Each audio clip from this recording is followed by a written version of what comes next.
On today's episode of the Coaching Coordinator Podcast, we give you a preview of the C.O.O.L Clinic coming up next week. We're going to start that on May 13th. You'll see an adjusted schedule down there. We had 4 coaches who were going into OTAs, and while they offered to fit that in during a lunch break or dinner, we moved their talks to Thursday so they could spend time with us and be fully engaged in this clinic. Again, look for those updates on the website. If you missed the early bird special and you are a listener of this podcast, you have an opportunity to save like we did on the early bird. At checkout, enter the code C.O.O.L20. That's all caps C-O-O-L 20 to save 20%, which will get you to the early bird special price. This is going to be a clinic you don't want to miss. We have Super Bowl champion Joe Gilbert, FBS national champion Kyle Flood, who's now at Texas, Dante Scarnecchia from the Patriots, Adam Stenovich from Green Bay, Keith Carter from the Tennessee Titans, Bobby Johnson from the Buffalo Bills, from the college level, Alex Mirabel from Oregon, Coach Stud from Ohio State, Jeff Quinn, Notre Dame, and Herb Hand from UCF. And of course, the original members of the Mushroom Society, Bob Wylie, Jim McNally, and Paul Alexander, with a special appearance by future Hall of Famer Joe Thomas. On today's podcast, Joe Thomas is going to talk about a few of the ideas. We give you about 25 minutes of what was over 2 hours with Joe Thomas. We have a Q&A, and then we also have a film session with Joe and Bob Wylie. So enjoy this podcast. Check for the links in the show notes. It's cool.coachesclinic.com. And again, to save 20% right now, it's COOL20, capital C-O-O-L, all caps, 20. Save 20%. Enjoy the podcast. All right, you guys are good to go. Okay, our next clinician, Joe Thomas. Joe, I had the pleasure of coaching Joe. We're a great professional. He's a better person than he is a football player, guys. Just so you guys will understand what I think about him. Okay, he prepared well. He is very knowledgeable in the game. He played many years. He played 10,353 consecutive snaps. Nobody will ever break that record again. He's going to be a future Hall of Fame first round ballot.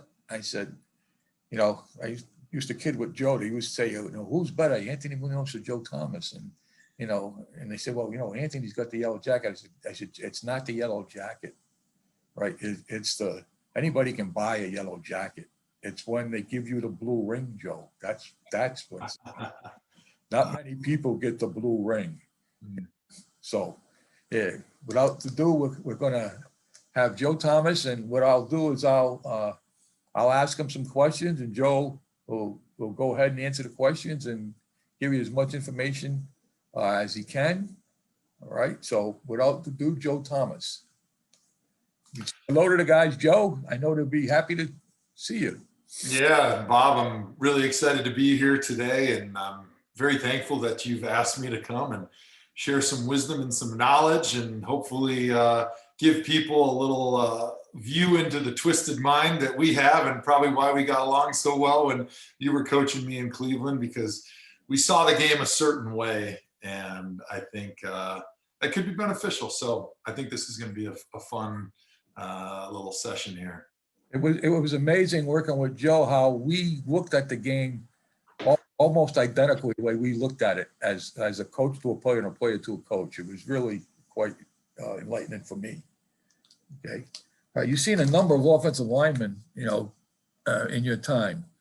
What attributes do the young players make when they come in to be successful? What do they need to get into the league to be successful? Well, having played 11 years for the Cleveland Browns, I think one of the things that I really like to see with young players when they come in as undrafted free agents or draft picks is an ability to sit in a meeting room and listen to what they're being taught.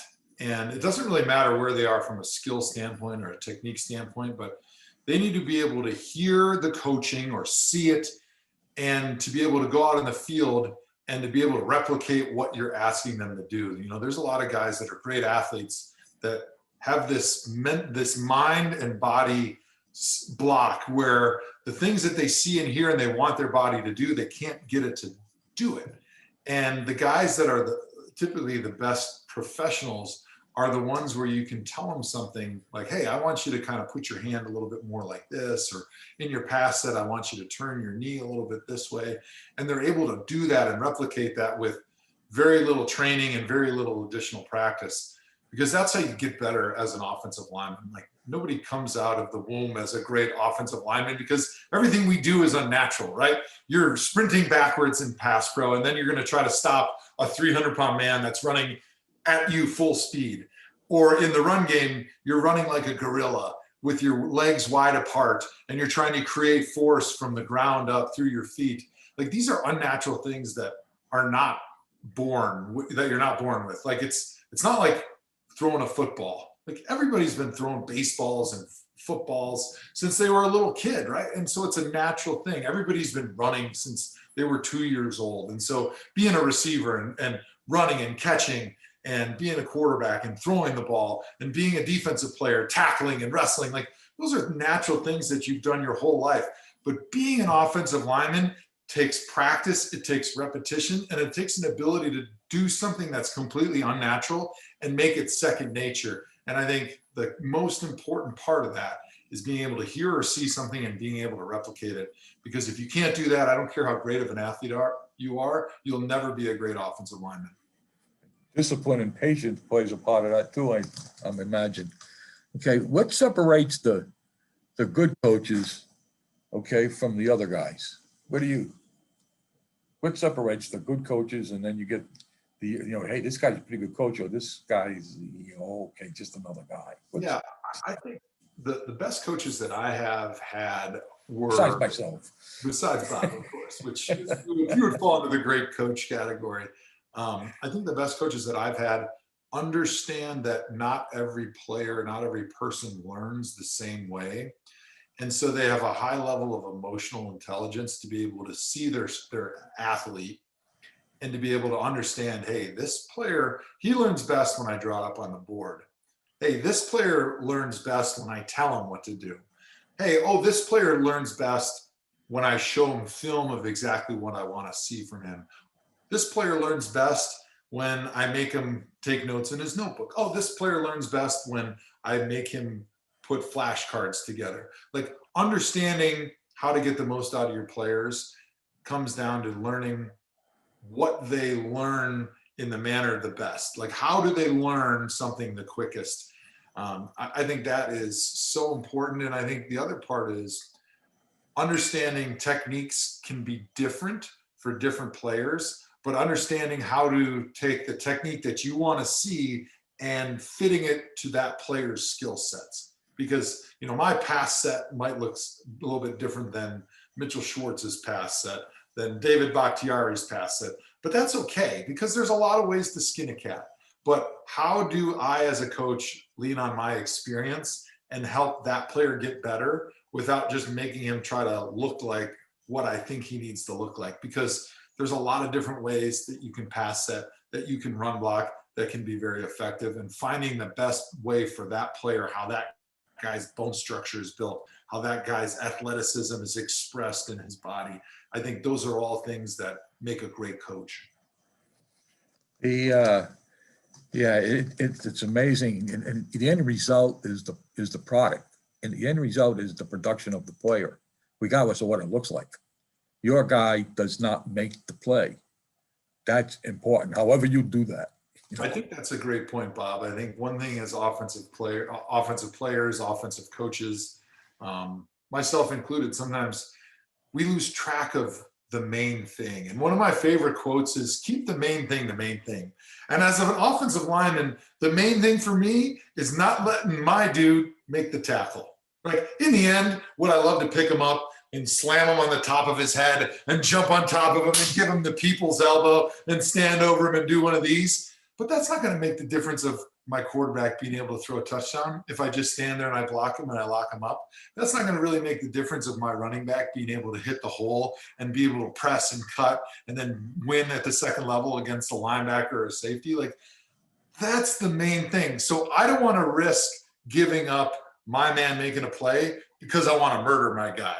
Like, I want to do my job on every single play so that all those other skinny guys that have the hot girlfriends, they're able to do their jobs and score touchdowns. That's the main thing. Now, if I can do that and pancake my guy or humiliate my guy or wear my guy out, that's a great thing also. But don't forget what the main thing is as an offensive lineman.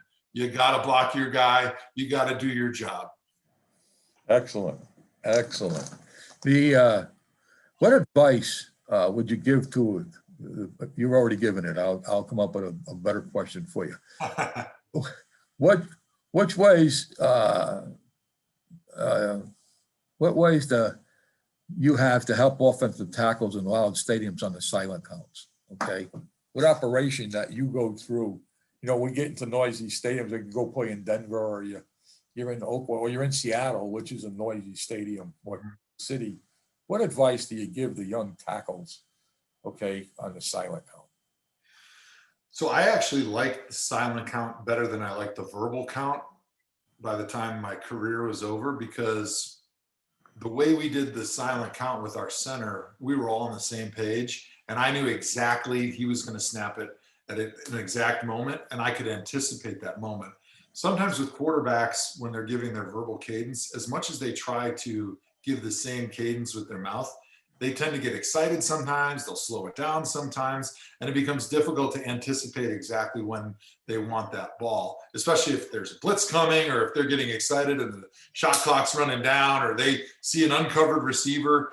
And so you don't get that consistency with a verbal cadence, but with a silent count, you can get that, especially when you have a good center that's on the same page and that you practice with all those guys. And my favorite silent cadence always was one where the center would pick his head up and there was a pause between when the head came up and when the ball got snapped, because what that allowed me to do was I was peeking to the inside and I was looking at the center's head. And when that center's head came up, now I had enough time to be able to look back out to my player. And in my mind, I was always timing exactly when the ball was snapped. So then I wouldn't even have to look inside to see when that ball was being snapped. So as soon as I saw the center's head come up, then I could look out at my player and then I could just go. And I never had to worry about the cadence being sped up. I never had to worry about my man moving.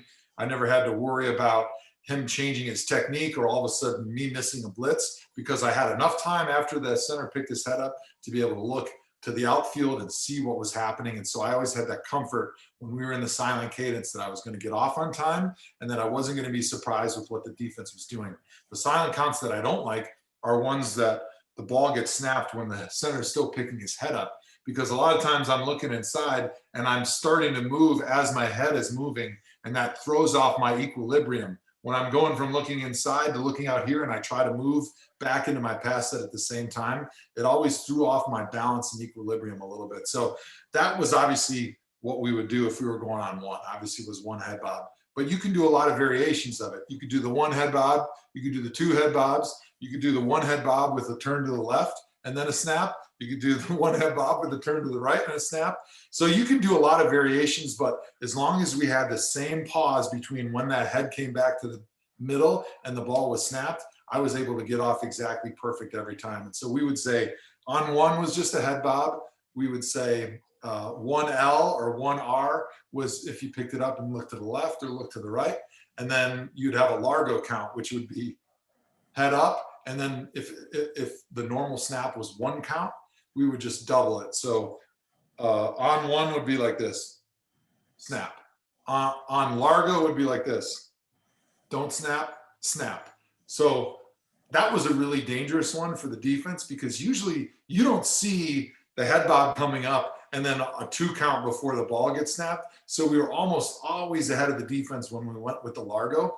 And then when we went from a Largo to a 1, the defense always jumped off sides, because they're working so hard to try to get a bead on when the snap is coming up that you give them 2 Largos in a row. Now they're kind of anticipating that longer snap, and all of a sudden you go on 1, you're ahead of them. But if they're anticipating it on one and all of a sudden you go on Largo, they're always in the backfield. And the good news was they usually jump, and it was enough time for them to be offsides, trying to get back when the ball was snapped. So now you get a free play. And on top of that, the defense is backing up and not ready to try to start rushing the quarterback. So I thought the way we did the silent count was really good. And I would encourage other offensive lines to kind of adapt that type of a silent count. And then it also, when you get off the ball, sometimes you're even a split hair sooner when the ball's coming up. Just right. It almost makes it look like you're so fast that you're offside and you're not. Right. And the officials look at it and they want it and they're not sure, so they don't do it. Exactly right. It's really, really, really nice to watch that stuff. Because if you're looking at the ball from the sideline copy, you really, as an offensive tackle especially, it's so important to get back, because being ahead of those defensive ends is the most important thing you do as an offensive lineman. So if you're watching that ball, you should really start moving the second that ball is moving in that center's hands. Like, it shouldn't be now I go. It should be like the second that those fingers are starting to curl up on that center's hand, that's when you need to be moving backwards as an offensive tackle. And you have some good centers. And I know JC is pretty good. He's really good with with all those snaps and stuff. Okay, go about your preparation for the week. How did you prepare? Okay, the game's over. We go through the film stuff. You know what I mean? And now you're starting from that point on, okay, to prepare for the week, the next game. What did you do from, okay, let's say our film session stopped at noontime on Monday. Okay, from that point on, what did you do? I kind of like to start from like a 10,000 foot view, the big picture first, and then kind of narrow it down to a more myopic focus as the week wore on. And so the first thing that I'm going to do on a Tuesday or a Monday is I'm going to watch just a couple games, because I want to get a sense for how the defense plays. I want to get a sense for how they rotate their defensive ends. I want to get a sense for how they like to come in and play their sub packages, their third down packages. I kind of want to know, like, what the guy that I'm going to go across from, does he get tired by the end of the game? Is he, in great shape and I'm going to get his best stuff at the end? Like, I just want to get an overall feel for things. And so after I watch a couple games, then the next thing I'm going to do is I'm going to watch the pass rush cut-ups. So I'll probably go and I'll sort maybe the last 4 games and watch all those pass cut-ups. Anything that is like more than 3 to go, like first, second, third down, and 3 or more. So it's not just a quick pass. It's more of a drop back type passing game. And so once I start doing that, what I'm going to do is I'm going to take my notebook and I'll write all the players that I see that line up over me, and I'll write their number in the margin. And then I'm going to start logging all the pass rush moves that all of those guys are doing in those last 4 games. So then by the time I watch all those passes from the last 4 games, I've got a pretty good chart going of the defensive players I go against and all of the pass rush moves that they like to run. And so it'll give you a pretty good picture of the guys that you're going against and what they like to do and how they like to attack an offensive tackle. So then that gives me a really good idea when I show up on Wednesday for what I want my scout team guy to focus on that week, and what are the sets or what are the change ups that I'm going to employ that week to try to take away what my guy does best. And then as the week wears on, I'll usually try to watch an extra game every single day to try to get a little bit more familiar with the person I'm going against. And then as I'm watching a full game, I want to see how my guy handles like a base block. How does my guy handle an outside zone? How does my guy handle like a double team outside zone with the tight end? How does my guy handle a backside cutoff? Like, what are all those things that you're going to see in the run game, and how does the player you're going against try to handle those things, so that once I'm practicing, I can work on those techniques that I'm going to employ on Sunday, so that I'm basically playing the game 4 or 5 times before Sunday shows up. So for instance, when I was playing against Jason Taylor, he had those really long arms. He'd like to kind of stab in your chest, and then he'd try to reach around and grab the back of your pad. Now his arms were a lot longer than mine, even though I was 6'6" and he was 6'6". But I knew I didn't want to let him into my chest. So what I decided I wanted to do the week I prepare and practice against or and play against him, I wanted to try to punch his hand when he'd reach his hand out. So I would never give him an ability to get close enough to me to reach around and grab the back of my pad. And so what did I do that whole week? I had the scout team guy work on that long arm, and then I wanted to focus on that target that I was hitting all week so I could work on punching the hand. And then by the time Sunday came around, I'd practice that probably 300 or 400 reps going into the game, so I had confidence that I could try to employ that tactic that I wanted to go against Jason Taylor. And then part of that is the mental side of it, where, all right, I know that after I frustrate him a few times with his main pass rush move, what's the next thing he's going to try to go to? What's the counter that he's going to try to go to when his first favorite move doesn't work? So just being ready for the curveball when you stop the main fastball, I think is also a really important part. And having that scouting report that you build yourself by logging everything that that player likes to do, I think is really important, because in your head, even though you're expecting his favorite moves, you got to be ready for that changeup, because a lot of times guys can do a pretty good job. Like you go against Dwight Freeney, you're ready for that bull rush, you're ready for that spin inside, but you got to also be ready if he just plays it straight and tries to run off the field, and you got to be willing to react to that. Guys, we go to practice, at Cleveland, and we got a lot of young kids sitting in the room. So I come walking through the weight room, and I come walking through the field house to go out on the practice field one day. And Joe's in there working his hands, okay, right? To get a speed bag and get one of those balls on the string and everything.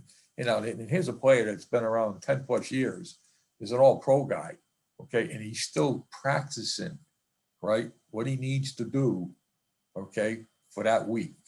Talk about a good pro. I mean, that's always impressive as a coach to watch that and say, my God, you know what I mean? And in the meetings, right, the notes he's taking, you know what I mean? He may know exactly what I was talking about, but he was still writing it down. He still wrote it down for you young guys. Okay, pass protection. What do you think the most important aspect of pass protection is? You got to pick out one thing about pass protection. What is it? I would say balance is probably the most important thing. And I think the most important part of balance is having an ability to bend starting with your ankles. Everybody talks about knee benders versus waist benders, but where that starts is in your ankle. Because if you can't bend your ankle, if you can't get your ankle into that positive shin angle where your foot is like this and your ankle is like this, you don't have the ability to bend your knees, and you don't have the ability to bend your waist. If your ankles can only go like this, then it doesn't matter how much you bend your knees. You can bend your knees as far as you want, but then you're just going to fall over backwards. So being able to create that positive shin angle allows you to create leverage in your lower half, and it allows you to have balance to be able to react to whatever the defender does to you. And I think one thing too that is important to mention when you're a younger player, one thing to really work on is mobility in your hips. Because if you have ever tried to stand on one leg, like your ankle joint is basically can move like this. It's a hinge joint. Your knee joint, it's just a hinge joint. But your hip is a ball and socket. It can move 360 degrees. And so to be able to have good balance, you need to be able to constantly shift and adjust your hip within your hip socket to be able to react to the different movements and the different situations that your lower body is going to be in throughout a pass set or throughout reacting to whatever that defensive lineman does to you. And that comes from your hips, but it starts in your ankles and having the proper bend to be able to have the proper center of gravity and balance throughout your lower half. And so working on that mobility in your hips is so crucial to being a player that has great balance. I think that's one thing that is completely overlooked, and that I would love to see linemen start spending a lot more time on. Strength is good. Strength is important, but having the mobility in the hips will allow you to have the balance that you have to have. Now, as a coming out of college, when you were coming out, okay, all the reports, all my evaluations on you, and mostly every guy that worked you out or went up to the workout, okay, and did the film study, said he's a really good athlete. He's a good athlete. Everybody put that down. He's an excellent athlete, superior athlete, above the average athlete, all the good stuff, okay? When you were preparing your body, were you working on your core strength to keep the balance? Is that a major thing? Was that more on your lower body leg strength, your foot quickness? Was that more important to you than the bench press and the curls? Yeah, yeah. If you're an offensive lineman and you benched 100 pounds, but you were extremely strong in your core and you had a very strong squat and you had a very strong clean, power clean, hang clean, and you were explosive in your lower body, it wouldn't matter how much you bench, because the bench press only matters if you have something that your back is resting against. Then you can use your upper body strength, right? If you're laying on a bench, the bench is stationary, it's on the ground, and you're able to press against that. But if you don't have that bench, your core strength is what determines how strong you are, because that is basically the bench, is your core. It's your ability to brace and then press. But the ability to move human beings comes from your legs. It doesn't come from your arm strength. Now, do you want to have a strong upper body? Yes, but the reason is probably different than people think. It's because then you're carrying more strength mass. You're carrying more body weight, which allows you to create more inertia. It has nothing to do with the strength of moving a person or stopping a person. That all comes from your legs, because the leverage you create starting with your ankle, then your knee, and then into your hips, that's what are actually moving a player. Like when you see a block happening, the block is the only thing your arms and your hands are doing is connecting your lower body to that defender that you're trying to move.